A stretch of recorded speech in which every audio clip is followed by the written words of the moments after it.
नमस्कार, मैं हूं राज पाठक। आप देख रहे हैं हमारा खास कार्यक्रम।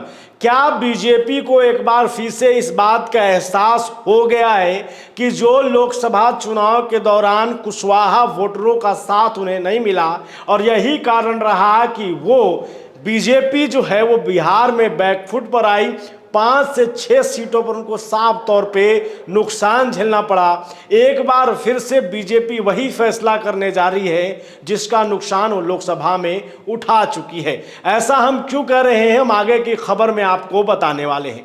दरअसल जब उपेंद्र कुशवाहा लोकसभा चुनाव में काराकाट से प्रत्याशी के तौर पर एनडीए के तौर पर सामने आते हैं तो उनके खिलाफ सामने खड़े हो जाते हैं भोजपुरी के स्टार पवन सिंह और महागठबंधन से राजा राम सिंह। वही पवन सिंह जो बीजेपी के सदस्य थे, बीजेपी की जो है कमेटी में थे, और वही बीजेपी से बगावत करके काराकाट से चुनाव लड़ जाते हैं।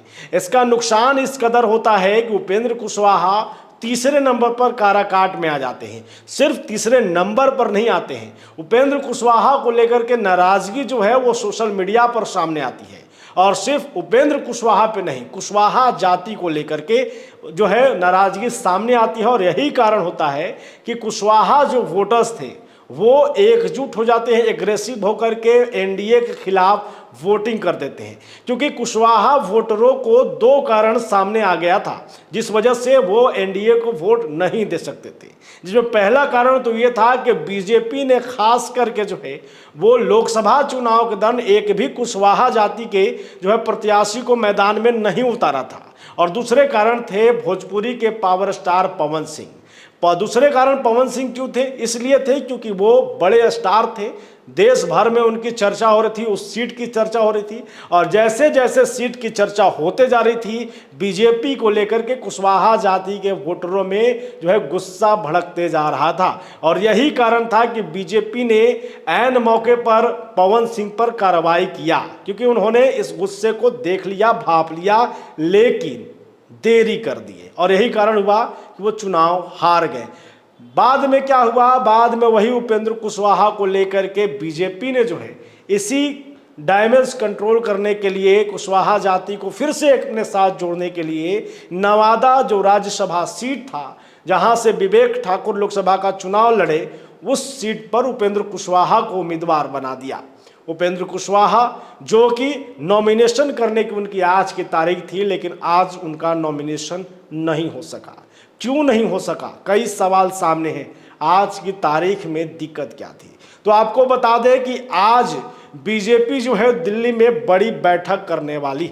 वहां पर बैठक करके ये निर्णय होगा कि जो 2 राज्यसभा की सीटों पर उपचुनाव होने हैं उसमें उम्मीदवार कौन कौन होंगे। देखिए, प्रदेश अध्यक्ष सम्राट चौधरी जब थे तब उपेंद्र कुशवाहा के नाम का ऐलान हुआ था, लेकिन अब बिहार में बीजेपी के प्रदेश अध्यक्ष बदल चुके हैं।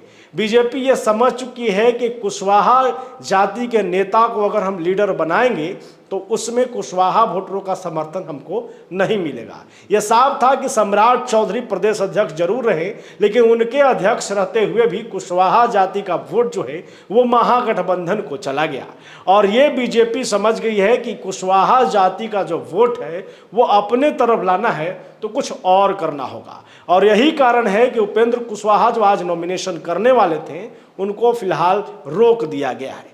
हालांकि उपेंद्र कुशवाहा ने इसकी जानकारी दी है कि वो आज नहीं, कल यानी 21 अगस्त को नॉमिनेशन करने वाले हैं। 21 अगस्त को नॉमिनेशन, जो कि आखिरी तारीख है, बुधवार को वो नॉमिनेशन करेंगे जिसकी आखिरी तारीख है। अगर किसी तरीके से अगर उनका नॉमिनेशन कैंसिल हो जाता है, किसी कारणवश नहीं कर पाते हैं, तो क्या होगा? क्या एक बार फिर से कुशवाहा जाति के साथ बीजेपी खेल कर रही है?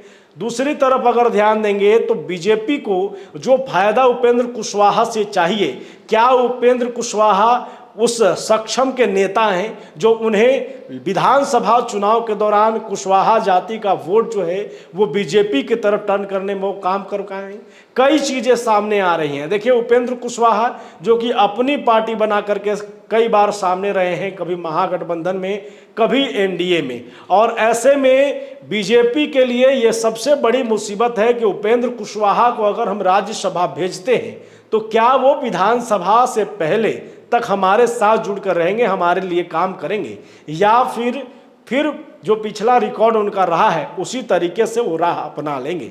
कई चीज़ें सामने हैं और उसी को लेकर के बड़ी बैठक जो है वो दिल्ली में हो रही है। दिल्ली में बैठक दूसरे नाम की भी हो रही है, आपको मालूम है पाटलिपुत्रा से, जो कि राजद की वहाँ पर मीसा भारती थी राज्यसभा सांसद, वहाँ से भी सीट खाली हुआ है, वहाँ भी एक नाम का ऐलान करना बाकी है, उसकी भी बैठक चल रही है। और नवादा राज्यसभा सीट जो है वहाँ से भी बैठक चल रही है, कौन जाने वाला है इस पर चर्चा की जा रही है। देखना होगा कि उपेंद्र कुशवाहा का नाम टिके रहता है, बीजेपी एक बार फिर से कुशवाहा जाति पर, कुशवाहा वोटरों पर यकीन करते हुए उपेंद्र कुशवाहा को बड़ी जिम्मेदारी सौंपेगी, या कुछ बड़ा होगा, ये तो मीटिंग के बाद ही पता चलेगा। लगातार अपडेट हम आपको देते रहेंगे, बने रहिए, देखते रहिए हमारा खास कार्यक्रम।